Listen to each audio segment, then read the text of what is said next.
করছি আজকের গল্প রবীন্দ্রনাথ ঠাকুরের লেখা গুপ্তধন। অমাবস্যার নিশীথ রাত্রি। মৃত্যুঞ্জয় তান্ত্রিক মতে তাহাদের বহুকালের গৃহদেবতা জয়কালীর পূজায় বসিয়াছে। পূজা সমাধা করিয়া যখন উঠিল, তখন নিকটস্থ আমবাগান হইতে প্রত্যুষের প্রথম কাক ডাকিল। মৃত্যুঞ্জয় পশ্চাতে ফিরিয়া চাহিয়া দেখিলেন মন্দিরের দ্বার রুদ্ধ রহিয়াছে। তখন সে একবার দেবীর চরণতলে মস্তক ঠেকাইয়া তাহার আসন সরাইয়া দিল। সেই আসনের নিচে হইতে একটি কাঁঠাল কাঠের বাক্স বাহির হইল। পৈতায় চাবি বাঁধা ছিল। সেই চাবি লাগাইয়া মৃত্যুঞ্জয় বাক্সটি খুলিল। খুলিবা মাত্রই চমকিয়া উঠিয়া মাথায় করাঘাত পড়িল। মৃত্যুঞ্জয়ের অন্দরের বাগান প্রাচীর দিয়া ঘেরা। সেই বাগানের এক প্রান্তে বড় বড় গাছের ছায়ার অন্ধকারে এই ছোট্ট মন্দিরটি। মন্দিরে জয়কালীর মূর্তি ছাড়া আর কিছুই নাই। তাহার প্রবেশদ্বার একটি মাত্র। মৃত্যুঞ্জয় বাক্সটি লইয়া অনেকক্ষণ নাড়াচাড়া করিয়া দেখিল। মৃত্যুঞ্জয় বাক্সটি খুলিবার পূর্বে তাহা বন্ধই ছিল। কেহ তাহা ভাঙে নাই। মৃত্যুঞ্জয় 10 বার করিয়া প্রতিমার চারিদিকে ঘুরিয়া হাতড়াইয়া দেখিল, কিছুই পাইল না। পাগলের মতো হইয়া মন্দিরের দ্বার খুলিয়া ফেলিল। তখন ভোরের আলো ফুটিতেছে। মন্দিরের চারিদিকে মৃত্যুঞ্জয় ঘুরিয়া ঘুরিয়া বৃথা আশ্বাসে খুঁজিয়া বেড়াইতে লাগিল। সকালবেলাকার আলোক যখন পরিস্ফুট হইয়া উঠিল, তখন সে বাহিরের চণ্ডী মণ্ডপে আসিয়া মাথায় হাত দিয়া বসিয়া ভাবিতে লাগিল। সমস্ত রাত্রি অনিদ্রার পর ক্লান্ত শরীরে একটু তন্দ্রা আসিয়াছে। এমন সময় হঠাৎ চমকিয়া উঠিয়া শুনিল, জয় হোক বাবা। সম্মুখে প্রাঙ্গণে এক জটাজুটধারী সন্ন্যাসী। মৃত্যুঞ্জয় ভক্তি ভরে তাহাকে প্রণাম করিল। সন্ন্যাসী তাহার মাথায় হাত দিয়া আশীর্বাদ করিয়া কহিলেন, বাবা, তুমি মনের মধ্যে বৃথা শোক করিতেছ। শুনিয়া মৃত্যুঞ্জয় আশ্চর্য হইয়া উঠিল। কহিল, আপনি অন্তর্যামী, নহিলে আমার শোক কেমন করিয়া বুঝিলেন? আমি তো কাহাকেও কিছু বলি নাই। সন্ন্যাসী কহিলেন, বৎস, আমি বলিতেছি, তোমার যাহা হারাইয়াছে সেজন্য তুমি আনন্দ করো, শোক করিও না। মৃত্যুঞ্জয় তাহার 2 পা জড়াইয়া ধরিয়া কহিল, আপনি তবে তো সমস্তই জানিয়াছেন, কেমন করিয়া হারাইয়াছে, কোথায় গেলে ফিরিয়া পাইব তাহা না বলিলে আমি আপনার চরণ ছাড়িব না। সন্ন্যাসী কহিলেন, আমি যদি তোমার অমঙ্গল কামনা করিতাম তবে বলিতাম, কিন্তু ভগবতী দয়া করিয়া যাহা হরণ করিয়াছেন সেজন্য শোক করিও না। মৃত্যুঞ্জয় সন্ন্যাসীকে প্রসন্ন করিবার জন্য সমস্ত দিন বিবিধ উপাচারে তাহার সেবা করিল। পরদিন প্রত্যুষে নিজের গোহাল হইতে লোটা ভরিয়া সফেন দুগ্ধ দুহিয়া লইয়া আসিয়া দেখিল সন্ন্যাসী নাই। মৃত্যুঞ্জয় যখন শিশু ছিল, যখন তাহার পিতামহ একদিন এই চণ্ডী মণ্ডপে বসিয়া তামাক খাইতেছিল, তখন এমনি করিয়াই একটি সন্ন্যাসী জয় হোক বাবা বলিয়া এই প্রাঙ্গণে আসিয়া দাঁড়াইয়াছিলেন। হরিহর সেই সন্ন্যাসীকে কয়েকদিন বাড়িতে রাখিয়া বিধিমতো সেবার দ্বারা সন্তুষ্ট করিল। বিদায়কালে সন্ন্যাসী যখন জিজ্ঞাসা করিলেন, বৎস, তুমি কি চাও?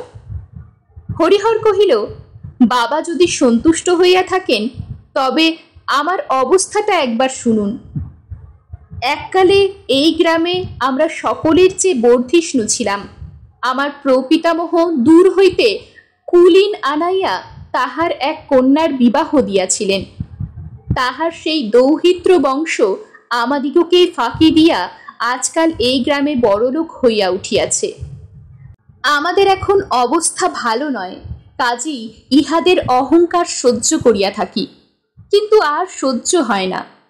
কি করিলে আবার আমাদের বংশ বড় হইয়া উঠিবে সেই উপায় বলিয়া দিন, সেই আশীর্বাদ করুন। সন্ন্যাসী ঈষৎ হাসিয়া কহিলেন, বাবা, ছোট হইয়া সুখে থাকো, বড় হইবার চেষ্টায় শ্রেয় দেখি না।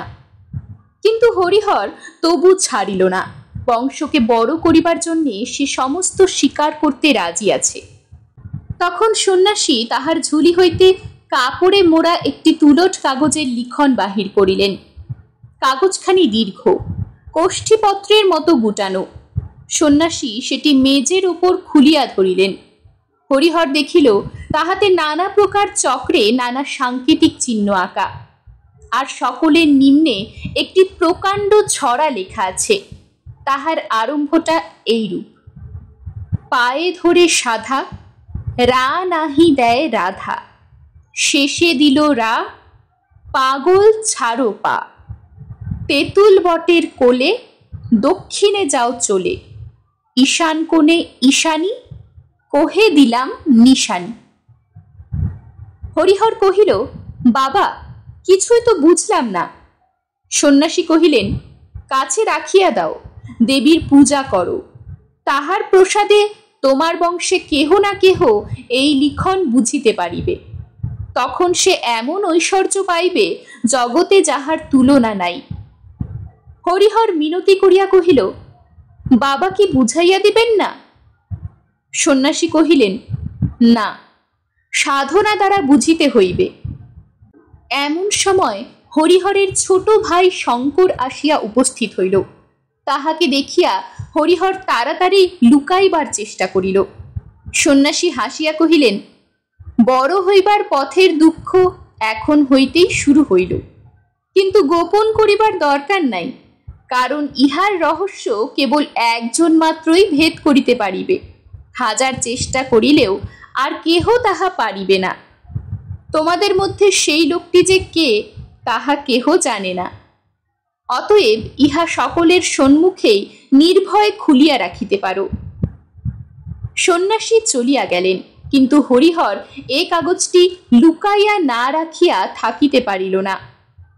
পাছে আর কেহ ইহা হইতে লাভবান হয়, পাছে তাহার ছোট ভাই শঙ্কর ইহার ফল ভোগ করিতে পারে। এই আশঙ্কায় হরিহর এই কাগজটি একটি কাঁঠাল কাঠের বাক্সে বন্ধ করিয়া তাহাদের গৃহদেবতা জয়কালীর আসনতলে লুকাইয়া রাখিল। প্রত্যেক অমাবস্যায় নিশীত রাত্রে দেবীর পূজা সারিয়া সে একবার করিয়া সেই কাগজটি খুলিয়া দেখিত। যদি দেবী প্রসন্ন হইয়া তাহাকে অর্থ বুঝিবার শক্তি দেন। শঙ্কর কিছুদিন হইতে হরিহরকে মিনতি করিতে লাগিল, দাদা, আমাকে সেই কাগজটা একবার ভালো করিয়া দেখিতে দাও না। হরিহর কহিল, দূর পাগল, সে কাগজ কি আছে? বেটা ভণ্ড সন্ন্যাসী কাগজে কতকগুলো হিজিবিজি কাটিয়া আমাকে ফাঁকি দিয়া গেল, আমি সে পুরাইয়া ফেলিয়াছি। শঙ্কর চুপ করিয়া রহিল। হঠাৎ একদিন শঙ্করকে ঘরে দেখিতে পাওয়া গেল না। তাহার পর হইতে সে নিরুদ্দেশ। হরিহরের অন্য সমস্ত কাজকর্ম নষ্ট হইল। গুপ্ত ঐশ্বর্যের ধ্যান এক মুহূর্ত সে ছাড়িতে পারিল না। মৃত্যুকাল উপস্থিত হইলে সে তাহার বড় ছেলে শ্যামাপদকে ওই সন্ন্যাসী দত্ত কাগজখানি দিয়া গেল। এই কাগজ পাইয়া শ্যামাপদ চাকরি ছাড়িয়া দিল। জয়কালীর পূজায় আর একান্ত মনে এই লিখন পাঠের চর্চায় তাহার জীবনটা যে কোন দিক দিয়া কাটিয়া গেল তাহা বুঝিতে পারিল না। মৃত্যুঞ্জয় শ্যামাপদর বড় ছেলে। পিতার মৃত্যুর পরে সে এই সন্ন্যাসী দত্ত গুপ্ত লিখনের অধিকারী হইয়াছে। তাহার অবস্থা উত্তরোত্তর যতই হীন হইয়া আসিতে লাগিল, ততই অধিকতর আগ্রহের সহিত ওই কাগজখানির প্রতি তাহার সমস্ত চিত্ত নিবিষ্ট হইল। এমন সময় গত অমাবস্যা রাত্রে পূজার পর লিখনখানি আর দেখিতে পাইল না। সন্ন্যাসীও কোথায় অন্তর্ধান করিল। মৃত্যুঞ্জয় কহিল, এই সন্ন্যাসীকে ছাড়া হইবে না, সমস্ত সন্ধান ইহার কাজ হইতেই মিলিবে। এই বলিয়া সে ঘর ছাড়িয়া সন্ন্যাসীকে খুঁজিতে বাহির হইল। 1 বৎসর পথে পথে কাটিয়া গেল। গ্রামের নাম ধারাগোল। সেখানে মৃত্যুঞ্জয় মুদির দোকানে বসিয়া তামাক খাইতেছিল আর অন্যমনস্ক হইয়া নানা কথা ভাবিতেছিল। কিছু দূরে মাঠের ধার দিয়া একজন সন্ন্যাসী চলিয়া গেল। প্রথমটা মৃত্যুঞ্জয়ের মনোযোগ আকৃষ্ট হইল না। একটু পরে হঠাৎ তাহার মনে হইল, যে লোকটা চলিয়া গেল এই তো সেই সন্ন্যাসী। তাড়াতাড়ি হুকাটি রাখিয়া মুদিকে সচকিত করিয়া এক দৌড়ে সে দোকান হইতে বাহির হইয়া গেল, কিন্তু সে সন্ন্যাসীকে দেখা গেল না। তখন সন্ধ্যা অন্ধকার হইয়া আসিয়াছে। অপরিচিত স্থানে কোথায় যে সন্ন্যাসীর সন্ধান করিতে যাইবে তাহা সে ঠিক করিতে পারিল না। দোকানে ফিরিয়া আসিয়া মুদিকে জিজ্ঞাসা করিল, ওই যে মস্ত বন দেখা যাইতেছে, ওখানে কি আছে? মুদি কহিল, এককালে ওই বন শহর ছিল, কিন্তু অগস্ত্য মুনির শাপে ওখানকার রাজা প্রজা সমস্তই মরকে মরিয়াছে। লোকে বলে ওখানে অনেক ধনরত্ন আজও খুঁজিলে পাওয়া যায়, কিন্তু দিন দুপুরেও ওই বনে সাহস করিয়া কেহ যাইতে পারে না। যে গেছে সে আর ফেরে নাই। মৃত্যুঞ্জয়ের মন চঞ্চল হইয়া উঠিল। সমস্ত রাত্রি মুদির দোকানে মাদুরের ওপর পড়িয়া মশার জ্বালায় সর্বাঙ্গ চাপড়াইতে লাগিল। আর ওই বনের কথা, সন্ন্যাসীর কথা, সেই হারানো লিখনের কথা ভাবিতে থাকিল। বারবার পড়িয়া সেই লিখনটি মৃত্যুঞ্জয়ের প্রায় কণ্ঠস্থ হইয়া গিয়াছিল। তাই এই অনিদ্রাবস্থায় কেবলই তাহার মাথায় ঘুরিতে লাগিল, পায়ে ধরে সাধা, রা নাহি দেয় রাধা, শেষে দিল রা, পাগল ছাড়ো পা। মাথা গরম হইয়া উঠিল। কোনো মতেই এই কটা ছত্র সে মন হইতে দূর করিতে পারিল না। অবশেষে ভোরের বেলায় যখন তাহার তন্দ্রা আসিল, তখন স্বপ্নে এই চারি ছত্রের অর্থ অতি সহজে তাহার নিকট প্রকাশ হইল। রা নাহি দেয় রাধা, অতএব রাধার রা না থাকিলে ধা রহিল। শেষে দিল রা, অতএব হইল ধারা। পাগল ছাড়ো পা, পাগলের পা ছাড়িলে গোল বাকি রহিল, অতএব সমস্তটা মিলিয়া হইল ধারাগোল। এই জায়গাটার নাম তো ধারাগোলই বটে। স্বপ্ন ভাঙিয়া মৃত্যুঞ্জয় লাফাইয়া উঠিল। সমস্ত দিন বনের মধ্যে ফিরিয়া সন্ধ্যাবেলায় বহু কষ্টে পথ খুঁজিয়া অনাহারে মৃতপ্রায় অবস্থায় মৃত্যুঞ্জয় গ্রামে ফিরিল। পরদিন চাদরে চিরা বাঁধিয়া পুনর্বার সে বনের মধ্যে যাত্রা করিল। অপরাহ্নে একটা দিঘির ধারে আসিয়া উপস্থিত হইল। দিঘির মাঝখানটা পরিষ্কার জল, আর পাড়ের গায়ে গায়ে চারিদিকে পথ আর কুমুদের বন। পাথরে বাঁধানো ঘাট ভাঙিয়া চুরিয়া পড়িয়াছে।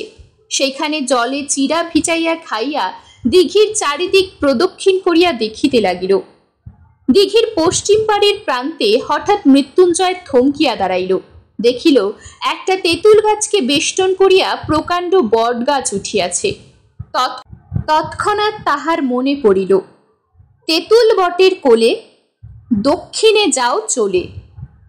দক্ষিণে কিছু দূর যাইতেই ঘন জঙ্গলের মধ্যে আসিয়া পড়িল। সেখানে সে বেদঝাড় ভেদ করিয়া চলা একেবারে অসাধ্য। যাহা হোক, মৃত্যুঞ্জয় ঠিক করিল এই গাছটাকে কোনো মতে হারাইলে চলিবে না। এই গাছের কাছে ফিরিয়া আসিবার সময় গাছের অন্তরাল দিয়া অনতি দূরে একটা মন্দিরের চূড়া দেখা গেল। সেই দিকের প্রতি লক্ষ্য করিয়া মৃত্যুঞ্জয় এক ভাঙা মন্দিরের কাছে আসিয়া উপস্থিত হইল। দেখিল নিকটে একটা চুল্লি, পোড়াকাঠ আর ছাই পড়িয়া আছে। অতি সাবধানে মৃত্যুঞ্জয় ভগ্নদার মন্দিরের মধ্যে উকি মারিল। সেখানে কোনো লোক নাই, প্রতিমা নাই, কেবল একটি কম্বল, কমণ্ডলু আর গেরুয়া উত্তরীয় পড়িয়া আছে। তখন সন্ধ্যা আসন্ন হইয়া আসিয়াছে।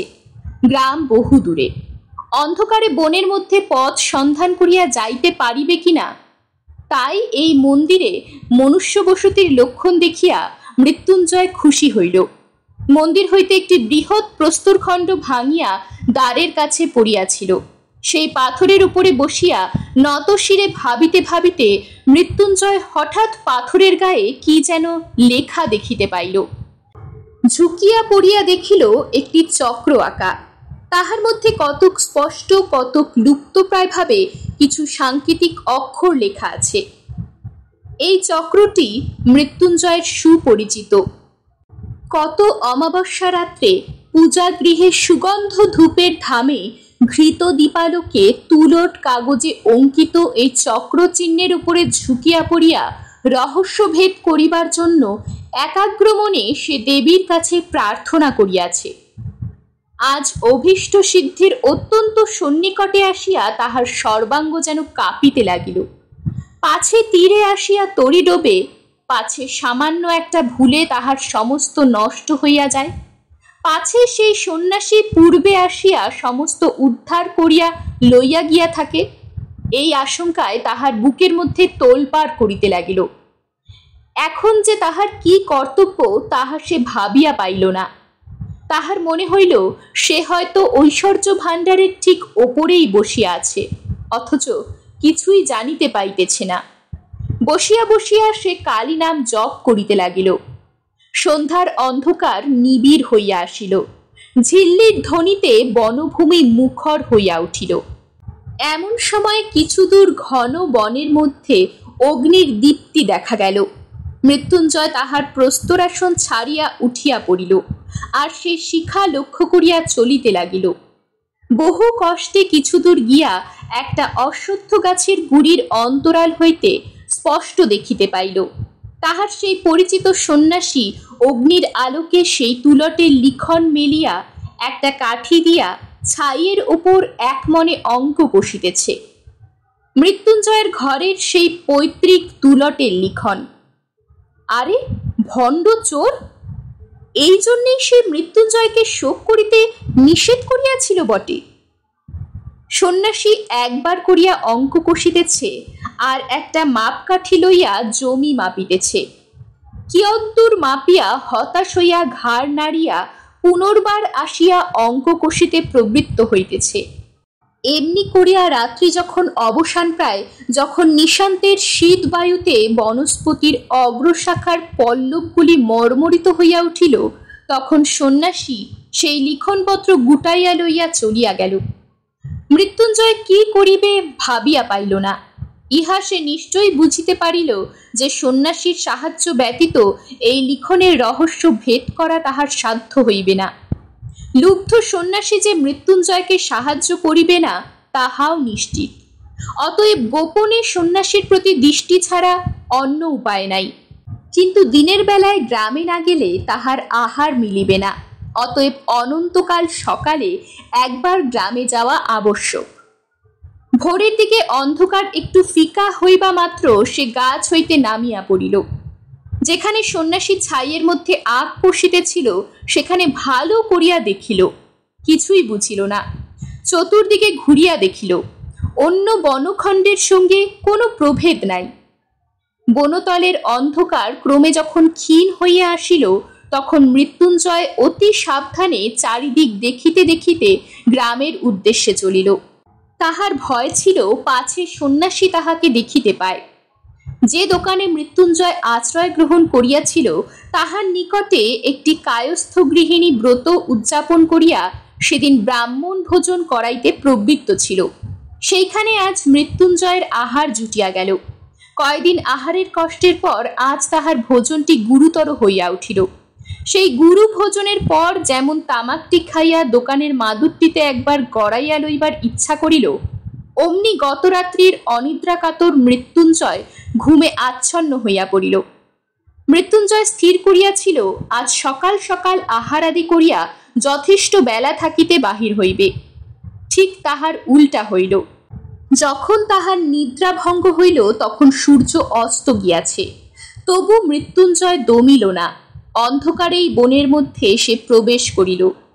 দেখিতে দেখিতে রাত্রি ঘনীভূত হইয়া আসিল। গাছের ছায়ার মধ্যে দৃষ্টি আর চলে না। জঙ্গলের মধ্যে পথ অবরুদ্ধ হইয়া যায়। মৃত্যুঞ্জয় যে কোন দিকে কোথায় যাইতেছে তাহা কিছুই ঠাহর করিতে পারিল না। রাত্রি যখন অবসান হইল তখন দেখিল সমস্ত রাত্রি সে বনের প্রান্তে একই জায়গায় ঘুরিয়া ঘুরিয়া বেড়াইয়াছে।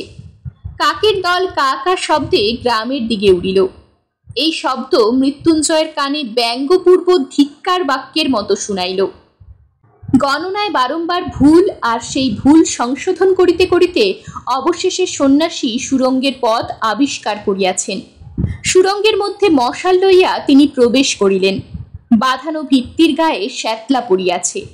মাঝে মাঝে এক এক জায়গায় জল চুইয়া পড়িতেছে। স্থানে স্থানে কতকগুলা ভেগ গায়ে গায়ে স্তূপাকার হইয়া নিদ্রা দিতেছে। এই পিছল পথ দিয়া কিছু দূর যাইতেই সন্ন্যাসী দেখিলেন সম্মুখে দেয়াল উঠিয়াছে, পথ অবরুদ্ধ। কিছুই বুঝিতে পারিলেন না। দেয়ালের সর্বত্র লৌহদণ্ড দিয়া সবলে আঘাত করিয়া দেখিলেন, কোথাও ফাঁকা আওয়াজ দিতেছে না, কোথাও রন্ধ্র নাই। এই পাথরটার যে এইখানেই শেষ তাহা নিঃসন্দেহ।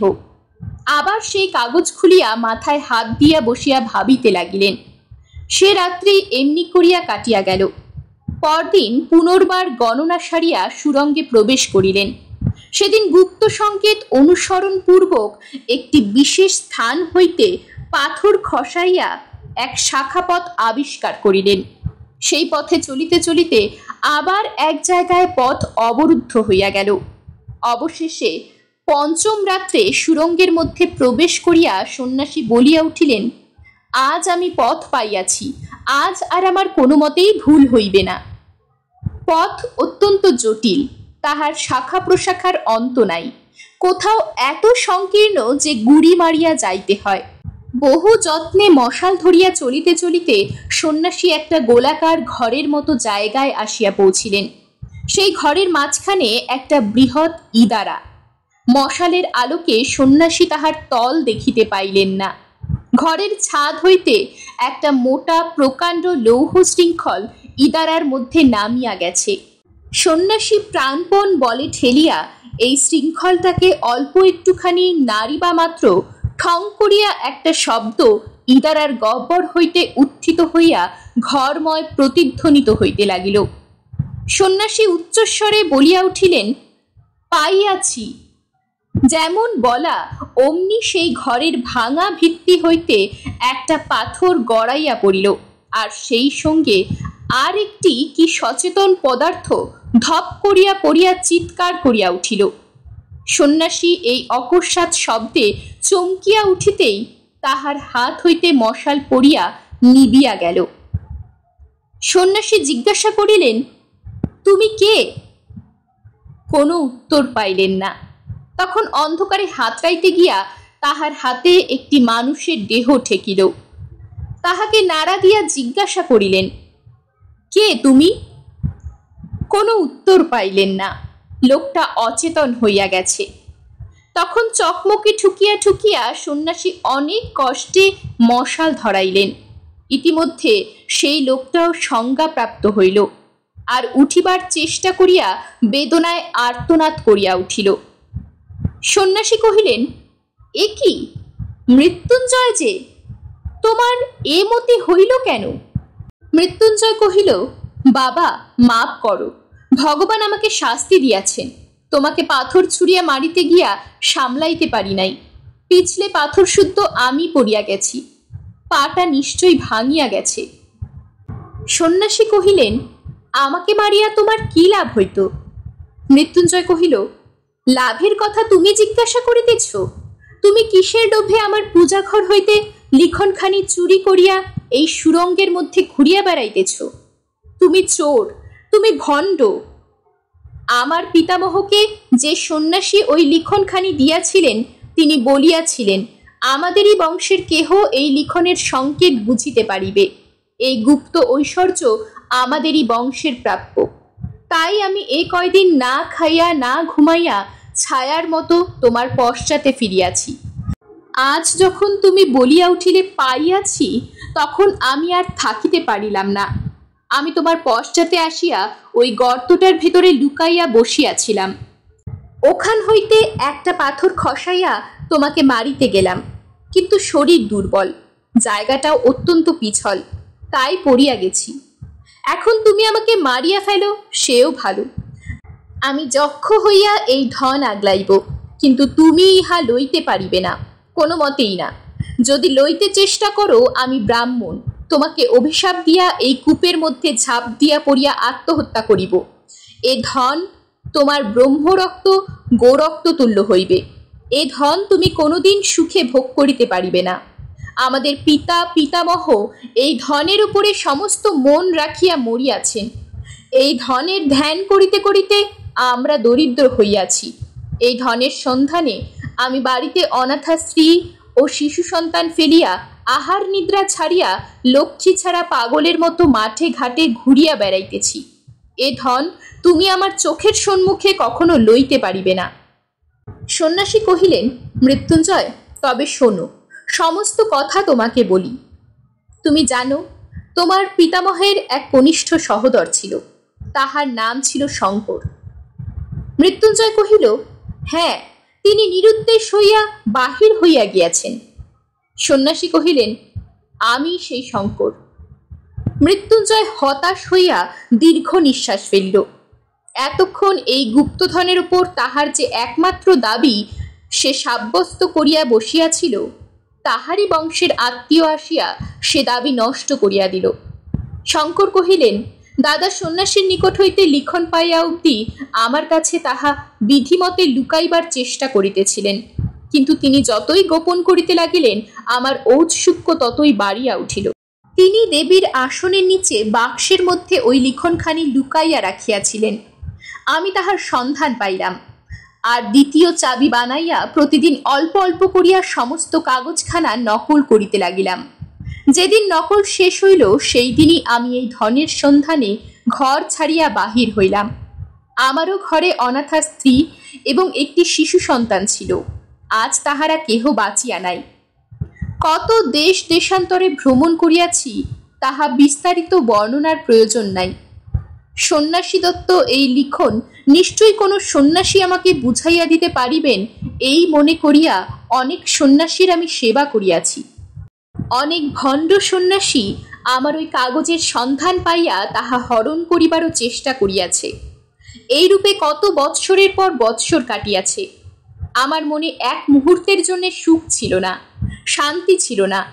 অবশেষে পূর্ব জন্মার্জিত পুণ্যের বলে কুমায়ুন পর্বতে বাবা স্বরূপানন্দ স্বামীর সঙ্গ পাইলাম। তিনি আমাকে কহিলেন, বাবা, তৃষ্ণা দূর করো, তাহা হইলেই বিশ্বব্যাপী অক্ষয় সম্পদ আপনি তোমাকে ধরা দিবে। তিনি আমার মনের দাহ জুড়াইয়া দিলেন। তাহার প্রসাদে আকাশের আলোক আর ধরণীর শ্যামলতা আমার কাছে রাজসম্পদ হইয়া উঠিল। একদিন পর্বতের শিলাতলে শীতল সায়ান্নে পরমহংস বাবার ধুনিতে আগুন জ্বলিতেছিল। সেই আগুনে আমার কাগজখানা সমর্পণ করিলাম। বাবা ঈষৎ একটু হাসিলেন। সে হাসির অর্থ তখন বুঝি নাই, আজ বুঝিয়াছি। তিনি নিশ্চয়ই মনে মনে বলিয়াছিলেন, কাগজখানা ছাই করিয়া ফেলা সহজ, কিন্তু বাসনা এত সহজে ভস্মসাৎ হয় না। কাগজখানার যখন কোনো চিহ্ন রহিল না, তখন আমার মনের চারিদিক হইতে একটা নাগপাশ বন্ধন যেন সম্পূর্ণরূপে খুলিয়া গেল। মুক্তির অপূর্ব আনন্দে আমার চিত্ত পরিপূর্ণ হইয়া উঠিল। আমি মনে করিলাম, এখন হইতে আমার আর কোনো ভয় নাই, আমি জগতে কিছুই চাহি না। ইহার অনতিকাল পরে পরমহংস বাবার সঙ্গ হইতে চ্যুত হইলাম। তাহাকে অনেক খুঁজিলাম, কোথাও তাহার দেখা পাইলাম না। আমি তখন সন্ন্যাসী হইয়া নিরাসক্ত চিত্তে ঘুরিয়া বেড়াইতে লাগিলাম।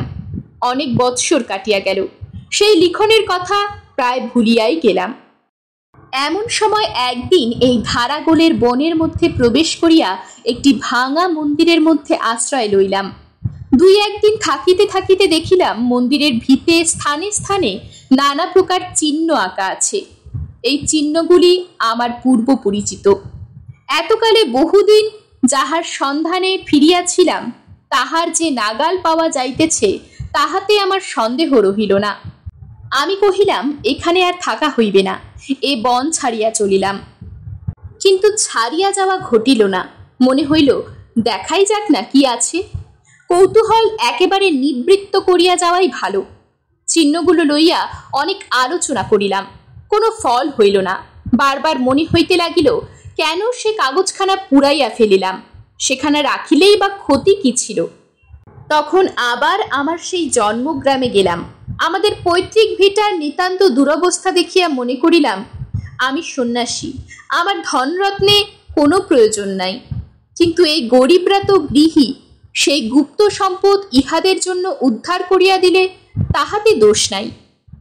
সেই লিখন কোথায় আছে জানিতাম, তাহা সংগ্রহ করা আমার পক্ষে কিছুমাত্র কঠিন হইল না। তাহার পরে একটি বৎসর ধরিয়া এই কাগজখানা লইয়া এই নির্জন বনের মধ্যে গণনা করিয়াছি আর সন্ধান করিয়াছি। মনে আর কোনো চিন্তা ছিল না। যত বারংবার বাধা পাইতে লাগিলাম ততই উত্তরোত্তর আগ্রহ আরও বাড়িয়া চলিল। উন্মত্তের মতো অহরাত্র এই এক অধ্যাবসায়ে নিবিষ্ট রহিলাম। ইতিমধ্যে কখন তুমি আমার অনুসরণ করিতেছ তাহা জানিতে পারি নাই। আমি সহজ অবস্থায় থাকিলে তুমি কখনোই নিজেকে আমার কাছে গোপন রাখিতে পারিতে না, কিন্তু আমি তন্ময় হইয়াছিলাম। বাহিরের ঘটনা আমার দৃষ্টি আকর্ষণ করিত না। তাহার পরে যাহা খুঁজিতেছিলাম আজ এইমাত্র তাহা আবিষ্কার করিয়াছি। এখানে যাহা আছে পৃথিবীতে কোনো রাজরাজেশ্বরের ভাণ্ডারেও এত ধন নাই। আর একটি মাত্র সংকেত ভেদ করিলেই সেই ধন পাওয়া যাইবে। এই সংকেতটি সর্বাপেক্ষা দুরূহ, কিন্তু এই সংকেতও আমি মনে মনে ভেদ করিয়াছি। সেই জন্যই পাইয়াছি বলিয়া মনের উল্লাসে চিৎকার করিয়া উঠিয়াছিলাম। যদি ইচ্ছা করি তবে আর এক দণ্ডের মধ্যে সেই স্বর্ণমাণিক্যের ভাণ্ডারের মাঝখানে গিয়া দাঁড়াইতে পারি। মৃত্যুঞ্জয় শঙ্করের পা জড়াইয়া ধরিয়া কহিল, তুমি সন্ন্যাসী, তোমার তো ধনের কোনো প্রয়োজন নাই। আমাকে সেই ভাণ্ডারের মধ্যে লইয়া যাও, আমাকে বঞ্চিত করিও না। শঙ্কর কহিলেন, আজ আমার শেষ বন্ধন মুক্ত হইয়াছে। তুমি ওই যে পাথর ফেলিয়া আমাকে মারিবার জন্য উদ্যত হইয়াছিলে, তাহার আঘাত আমার শরীরে লাগে নাই, কিন্তু তাহা আমার মোহবরণকে ভেদ করিয়াছে। তৃষ্ণার করাল মূর্তি আজ আমি দেখিলাম। আমার গুরু পরমহংসদেবের নিগুড় প্রশান্ত হাস্য এতদিন পরে আমার অন্তরের কল্যাণদ্বীপে অনির্বাণ আলোক শিখা জ্বালাইয়া তুলিল। মৃত্যুঞ্জয় শঙ্করের পা ধরিয়া পুনরায় কাতর স্বরে কহিল, তুমি মুক্ত পুরুষ, আমি মুক্ত নহি। আমি মুক্তি চাহি না। আমাকে এই ঐশ্বর্য হতে বঞ্চিত করিতে পারিবে না। সন্ন্যাসী কহিলেন, বৎস, তবে তুমি তোমার এই লিখনটি লও। যদি ধন খুঁজিয়া লইতে পারো তবে লইও। এই বলিয়া তাহার যষ্টি ও লিখনপত্র মৃত্যুঞ্জয়ের কাছে রাখিয়া সন্ন্যাসী চলিয়া গেলেন।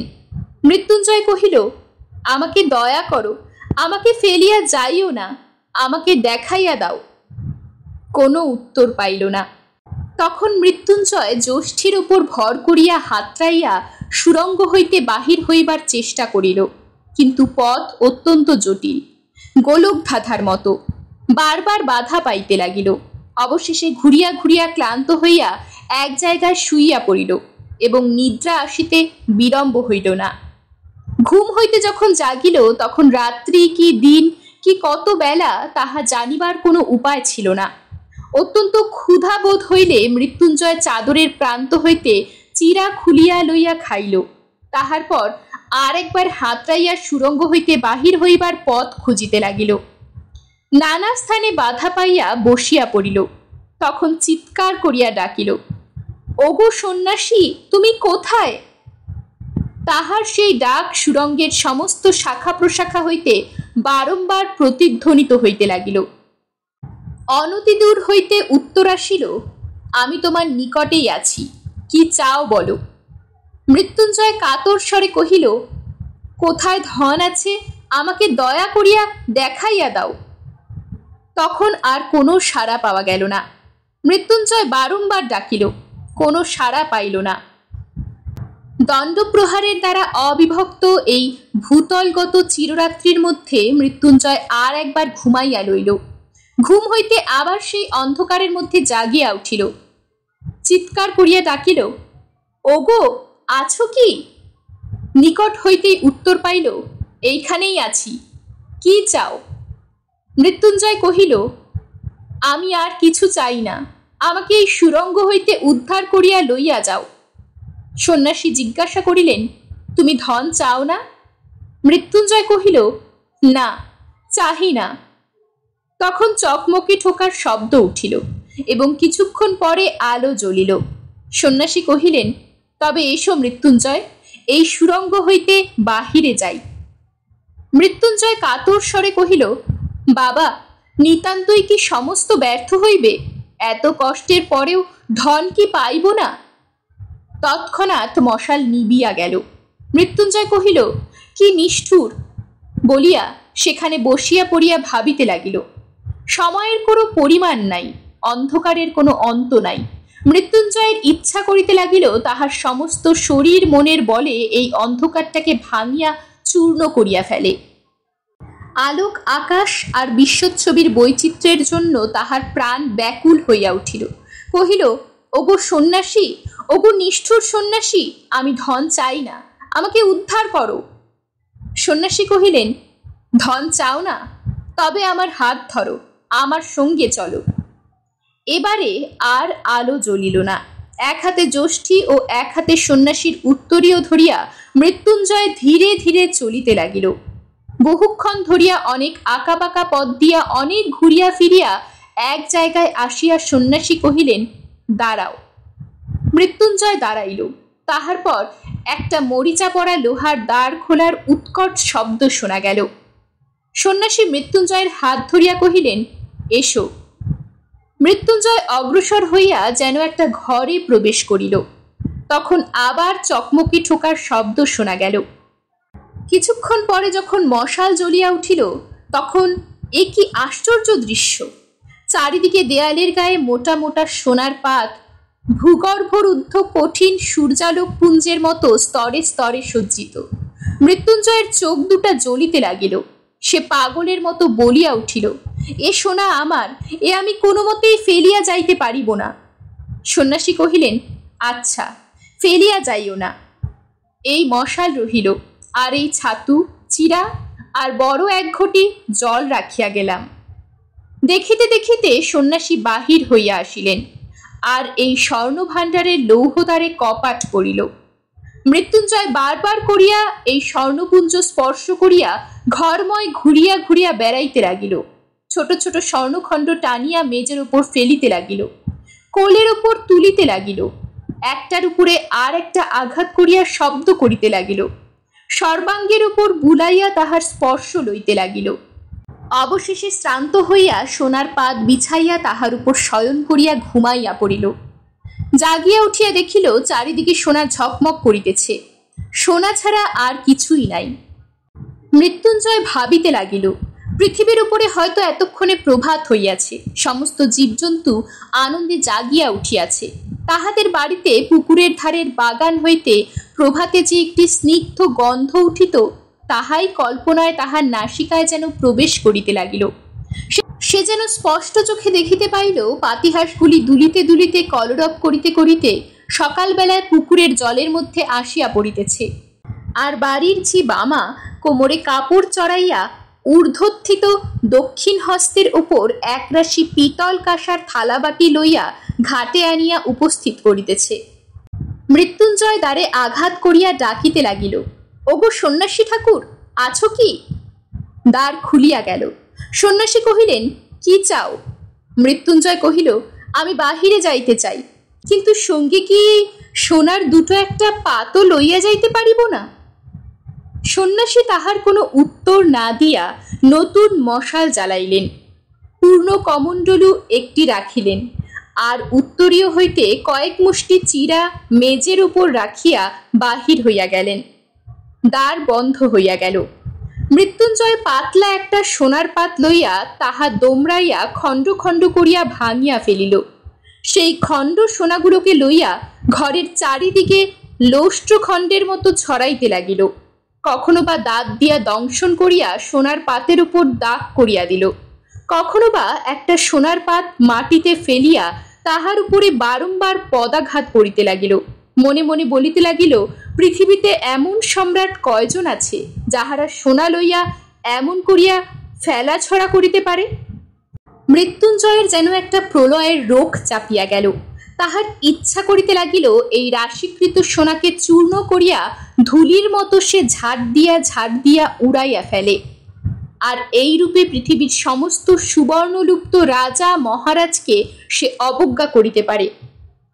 এমনই করিয়া যতক্ষণ পারিল মৃত্যুঞ্জয় সোনাগুলোকে লইয়া টানাটানি করিয়া শ্রান্ত দেহে ঘুমাইয়া পড়িল। ঘুম হইতে উঠিয়া সে আবার তাহার চারিদিকে সেই সোনার স্তূপ দেখিতে লাগিল। সে তখন দ্বারে আঘাত করিয়া চিৎকার করিয়া বলিয়া উঠিল, ওগো সন্ন্যাসী, আমি এ সোনা চাই না, সোনা চাই না। কিন্তু দ্বার খুলিল না। ডাকিতে ডাকিতে মৃত্যুঞ্জয়ের গলা ভাঙিয়া গেল, কিন্তু দ্বার খুলিল না। এক একটা সোনার পিণ্ড লইয়া দ্বারের উপরে ছুড়িয়া মারিতে লাগিল, কোনো ফল হইল না। মৃত্যুঞ্জয়ের বুক দমিয়া গেল। তবে আর কি সন্ন্যাসী আসিবে না? এই স্বর্ণ কারাগারের মধ্যে তিলে তিলে পলে পলে শুকাইয়া মরিতে হইবে? তখন সোনাগুলোকে দেখিয়া তাহার আতঙ্ক হইতে লাগিল। বিভীষিকার নিঃশব্দ কঠিন হাস্যের মতো ওই সোনার স্তূপ চারিদিকে স্থির হইয়া রহিয়াছে। তাহার মধ্যে স্পন্দন নাই, পরিবর্তন নাই। মৃত্যুঞ্জয়ের যে হৃদয় এখন কাঁপিতেছে, ব্যাকুল হইতেছে, তাহার সঙ্গে উহাদের কোনো সম্পর্ক নাই, বেদনার কোনো সম্বন্ধ নাই। এই সোনার পিণ্ডগুলা আলোক চায় না, আকাশ চায় না, বাতাসও চায় না, প্রাণ চায় না, মুক্তিও চায় না। ইহারা এই চির অন্ধকারের মধ্যে চিরদিন উজ্জ্বল হইয়া কঠিন হইয়া স্থির হইয়া রহিয়াছে। পৃথিবীতে এখন কি গোধূলি আসিয়াছে? আহা, সেই গোধূলির স্বর্ণ, যে স্বর্ণ কেবল ক্ষণকালের জন্য চোখ জুড়াইয়া অন্ধকারের প্রান্তে কাঁদিয়া বিদায় লইয়া যায়। তাহার পরে কুটিরের প্রাঙ্গণতলে সন্ধ্যা তারা একদৃষ্টে চাহিয়া থাকে। গোষ্ঠে প্রদীপ জ্বালাইয়া বধূ ঘরের কোণে সন্ধ্যাদীপ স্থাপন করে। মন্দিরে আরতির ঘণ্টা বাজিয়া ওঠে। গ্রামের ঘরের অতি ক্ষুদ্রতম তুচ্ছতম ব্যাপার আজ মৃত্যুঞ্জয়ের কল্পনা দৃষ্টির কাছে উজ্জ্বল হইয়া উঠিল। তাহাদের সেই যে ভোলা কুকুরটা লেজে মাথায় এক হইয়া উঠানের প্রান্তে সন্ধ্যার পর ঘুমাইতে থাকিত, সে কল্পনাও তাহাকে যেন ব্যথিত করিতে লাগিল। ধারাগোল গ্রামে কয়দিন সে যে মুদির দোকানে আশ্রয় লইয়াছিল, সেই মুদি এতক্ষণ রাত্রে প্রদীপ নিভাইয়া দোকানে ঝাঁপ বন্ধ করিয়া ধীরে ধীরে গ্রামে বাড়ি মুখে আহার করিতে চলিয়াছে। এই কথা স্মরণ করিয়া তাহার মনে হইতে লাগিল, মুদি কি সুখেই আছে। আজ কি বার কে জানে? যদি রোববার হয় তবে এতক্ষণে হাটের লোক যে যার আপন আপন বাড়ি ফিরিতেছে। সঙ্গচ্যুত সাথীকে ঊর্ধ্বস্বরে ডাক পাড়িতেছে, দল বাঁধিয়া খেয়া নৌকায় পার হইতেছে। মেঠো রাস্তা ধরিয়া শস্যক্ষেত্রের আল বাহিয়া পল্লীর শুষ্ক বংশপত্র খচিত অঙ্গন পার্শ্ব দিয়া চাষি লোক হাতে দুটো একটা মাছ ঝুলাইয়া মাথায় একটা চুপড়ি লইয়া অন্ধকারে আকাশ ভরা তারার ক্ষীণালোকে গ্রামে গ্রামান্তরে চলিয়াছে। ধরণীর উপরিতলে এই বিচিত্র বৃহৎ চিরচঞ্চল জীবনযাত্রার মধ্যে তুচ্ছতম দীনতম হইয়া নিজের জীবন মিশাইবার জন্য শতস্তর মৃত্তিকা ভেদ করিয়া তাহার কাছে লোকালয়ের আহ্বান আসিয়া পৌঁছিতে লাগিল। সেই জীবন, সেই আকাশ, সেই আলোক পৃথিবীর সমস্ত মণিমাণিক্যের চেয়ে তাহার কাছে দুর্মূল্য বোধ হইতে লাগিল। তাহার মনে হইতে লাগিল, কেবল ক্ষণকালের জন্য একবার যদি আমার সেই শ্যামাজননী ধরিত্রীর ধূলিক্ররে সেই উন্মুক্ত আলোকিত নীলাম্বরের তলে সেই তৃণপত্রের গন্ধবাসিত বাতাস বুক ভরিয়া একটিমাত্র শেষ নিঃশ্বাসে গ্রহণ করিয়া মরিতে পারি, তাহা হইলেও জীবন সার্থক হয়। এমন সময় দ্বার খুলিয়া গেল। সন্ন্যাসী ঘরে প্রবেশ করিয়া কহিলেন, মৃত্যুঞ্জয়, কি চাও? সে বলিয়া উঠিল, আমি আর কিছুই চাই না। আমি এই সুরঙ্গ হইতে, অন্ধকার হইতে, গোলকধাঁধা হইতে, এই সোনার গারদ হইতে বাহির হইতে চাই। আমি আলোক চাই, আকাশ চাই, মুক্তি চাই। সন্ন্যাসী কহিলেন, এই সোনার ভাণ্ডারের চেয়ে মূল্যবান রত্ন ভাণ্ডার এখানে আছে, একবার যাইবে না? মৃত্যুঞ্জয় কহিল, না, যাইব না। সন্ন্যাসী কহিলেন, একবার দেখিয়া আসিবার কৌতূহল নাই? মৃত্যুঞ্জয় কহিল, না, আমি দেখিতেও চাই না। আমাকে যদি কৌপিন পরিয়া ভিক্ষা করিয়া বেড়াইতে হয়, তবু আমি এখানে এক মুহূর্তও কাটাইতে ইচ্ছা করি না। সন্ন্যাসী কহিলেন, আচ্ছা, তবে এসো। মৃত্যুঞ্জয়ের হাত ধরিয়া সন্ন্যাসী তাহাকে সেই গভীর কূপের সম্মুখে লইয়া গেলেন। তাহার হাতে সেই লিখনপত্র দিয়া কহিলেন, এখানে লইয়া তুমি কি করিবে? মৃত্যুঞ্জয় সে পত্রখানি টুকরা টুকরা করিয়া ছিঁড়িয়া কূপের মধ্যে নিক্ষেপ করিল। এরকমই আরো সব গল্প পেতে চ্যানেলটিকে সাবস্ক্রাইব করে দেবেন। আর গল্পটি যদি ভালো লেগে থাকে তাহলে লাইক, শেয়ার আর কমেন্ট করে দেবেন।